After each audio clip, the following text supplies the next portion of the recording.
Okay, Whitehead's book, Science and the Modern World. It's not his major piece. It's not a statement of his developed metaphysics, except in terms of certain segments of it towards the end, when those ideas do come out in a highly condensed form that is very difficult to understand if you haven't read the larger work, Process and Reality. I'm referring to chapters 9 and 10, which I did not assign for that very reason. They're very hard to understand. But I've asked you to read this book for the primary reason that while it introduces Whitehead, it does so in historical terms. As you've discovered, the first 7 or 8 chapters are about the historical relationship of science to philosophy. So that really it's an account of science in the modern world in relationship to modern philosophy. And as such, I think, is extremely helpful because, as I'm sure you've observed, it's just impossible to talk about the history of philosophy without talking about the history of science. And so this provides some help in that regard. He sees philosophy as having a twofold task. He states this explicitly in the introduction to Process and Reality, his systematic work. The twofold task of philosophy. There is a critical task, and there is a speculative task.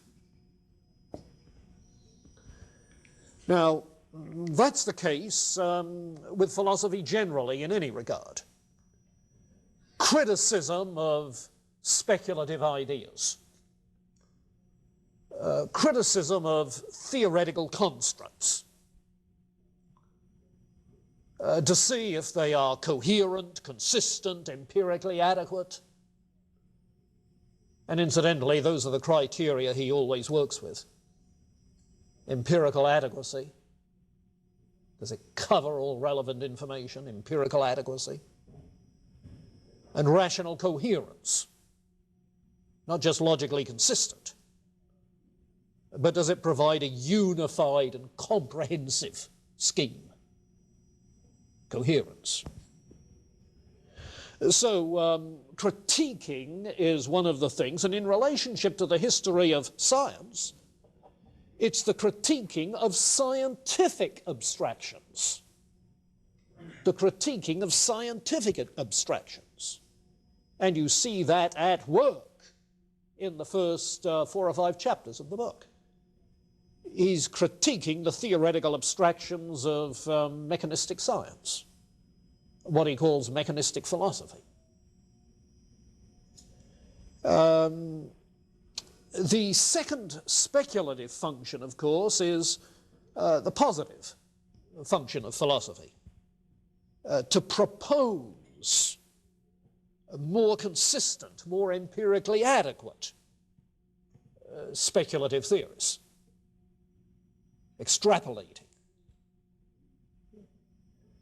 Now, these 2 functions of philosophy are very characteristic of the way in which philosophers describe what they're doing, whether in introduction to philosophy texts or whatever, for the first 3 decades of this century. 1900 to 1930, 1935, this is the way it was. What happened after 1935? The rise of logical positivism. Therefore, with a rejection of metaphysical speculation. And so only the first function remained. which gradually came to be spoken of as the analytic function, and so analytic philosophy. The analysis of arguments and concepts and theories for their logical structure and empirical adequacy. You see. But with the demise of logical positivism, and all we have now is its vague ghost lurking behind in other disciplines than philosophy. It's died out in philosophy. With the demise of logical positivism, speculative metaphysics is now alive and well. And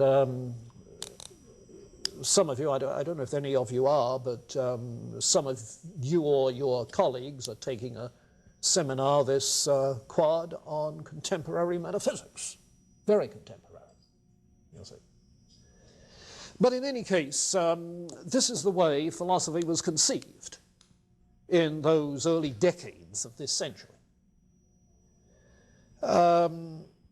Now, as you read into this book, Science and the Modern World, the first note that strikes you in that beginning chapter is what he calls the basic presumption of science, the basic presupposition of science, which he calls the order of nature.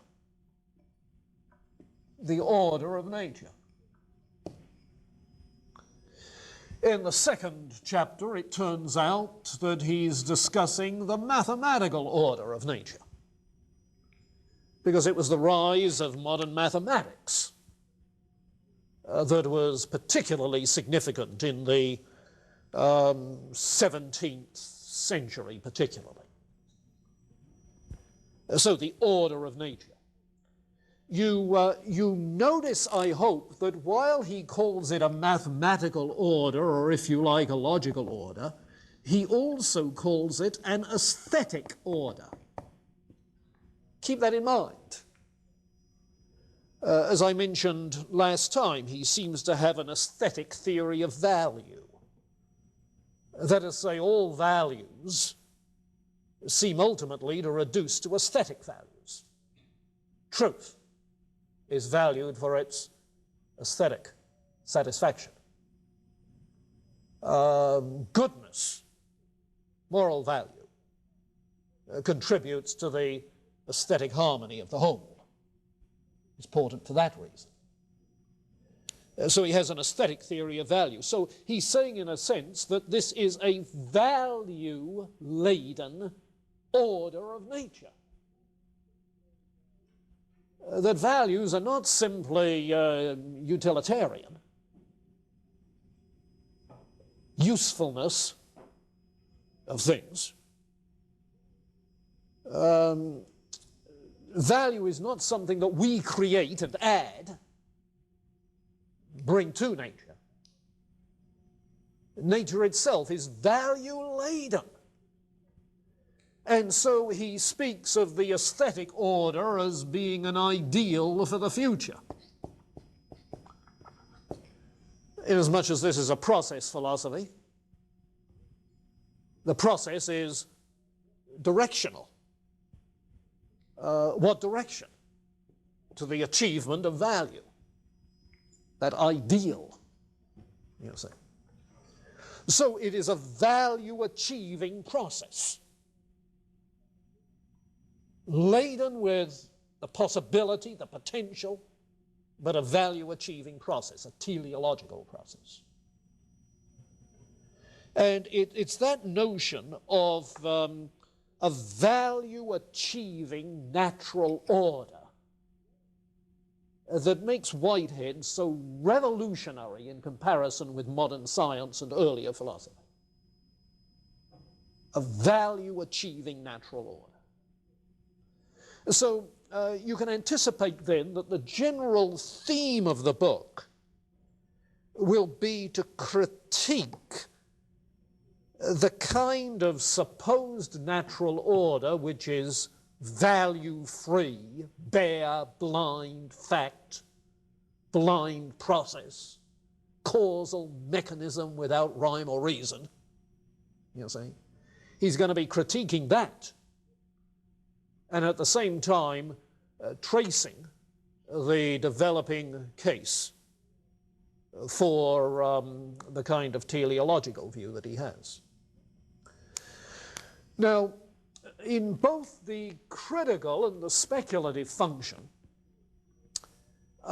he has not only sort of criteria for judgment in terms of empirical adequacy and rational coherence, he has those, but he has 2 points of reference.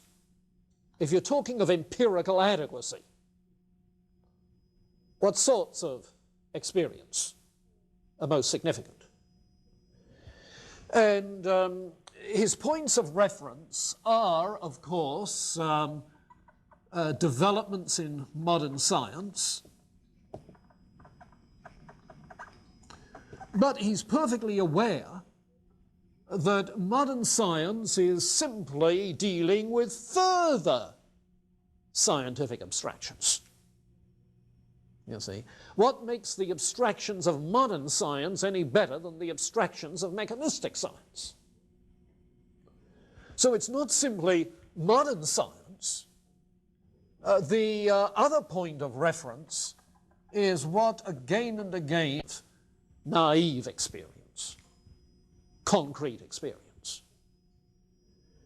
And that comes out in the kind of example that we were using in explaining his conception of the event, where the example was simply the concrete experience of perceiving, the perceptual event, where his phenomenological description, you see Hegel's phenomenology, his phenomenological description of a self-conscious perceptual event, of a perceptual event in a self-conscious being, is the lens through which he is able to see everything else. You see, that's the paradigm. Switch the metaphor. Now that's a case of concrete experience. And you'll find that again and again he recurs to concrete experience. That is why he has that delightful chapter on the romantic reaction that's loaded with poetry, you see.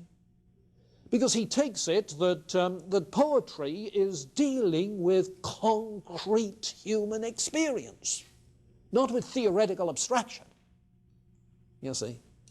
But it's capturing the experience. And so he takes it that the romantic poets like Wordsworth and Shelley are reacting against that aesthetically sterile universe of mechanistic science. So his chapter is called The Romantic Reaction. Reaction against what? Well, it's the reaction against the sterility of that mechanistic worldview from the standpoint of what the Romantics regard as concrete human experience, and Whitehead with them. So if you think that Romanticism